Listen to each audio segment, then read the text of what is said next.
अर्धापूर तालुक्यातील पिंपळगाव महादेव येथील सख्या बहिणी असलेल्या दोघी जणी पिंपळगाव महादेव गावकडे जात असताना रस्ता ओलांडतेवेळी अर्धापूर ते नांदेड मार्गावर भरधाव येणाऱ्या ट्रेलर क्रमांक HR55AH0823 ने चिरडले। त्यात जबरदस्त मार लागल्याने राधाबाई रेणुबुवा गिरी वय 73 वर्ष यांचा घटनास्थळी मृत्यू झाला, तर बेबाबाई रेणुबुवा गिरी वय 73 या गंभीर जखमी झाल्या।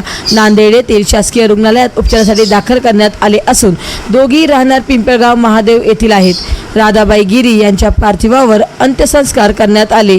या अपघाताची माहिती मिळताच पोलीस निरीक्षक चंद्रशेखर कदम, महामार्ग पोलीस नईम शेख, मदतनीस वसंत शिंगारे, नरेंद्र महाराज संस्था रुग्णवाहिका चालक राजू पाचंगे, पोलीस जमादार भीमराव राठोड, पोलीस नाईक महेंद्र डांगे आदींनी मदत केली। अपघातातील वाहनासह चालकास ताब्यात घेण्यात आले असून या अपघाताप्रकरणी गुन्हा दाखल करण्यात आला आहे।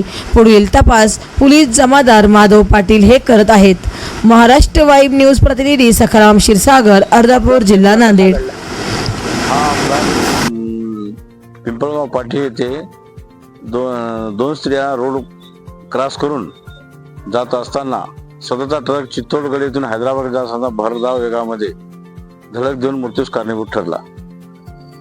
कुठे भेटला सदरचा ट्रक हा आम्ही माननीय पोलीस साहेब यांच्या आदेशाने पिंपळगाव पाटी येथून जप्त करून पोलीस स्टेशन आणून जमा करण्यात आले आहे। पुढील कारवाई करीत आहोत।